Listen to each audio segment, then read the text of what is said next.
Hey, it's Neil. Welcome to my office, and today I want to show you what I got here.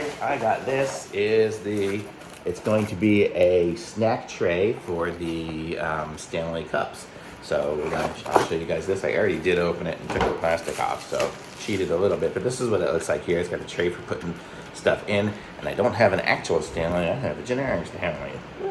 So I have several of them because I'm going to be laser engraving them. But let's give these things a try on this thing and see what it looks like. So I guess I'll start with this one here. This one actually has some ice in it. Okay, so the way it works is you put it over the top, and that's it. And then you've got your tray, so you have the snacking stuff, and you can hold your drink and drink. Oh, I had juice in there.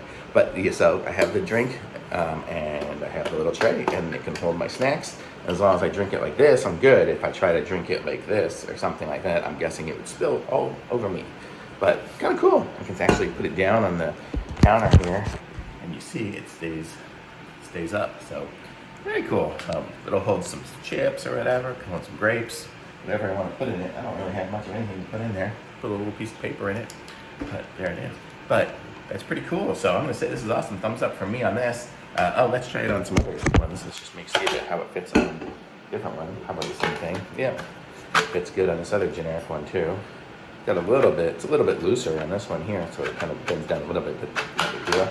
Actually, I have a couple others. Let me try them.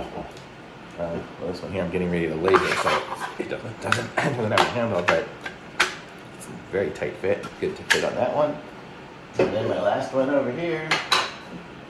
Let's see how it goes. Yep, so on all these generic ones, it fits really good. So I'm going to say super thumbs up. Links in the description. Like this video, subscribe to my channel, and I'll be back with some more reviews soon.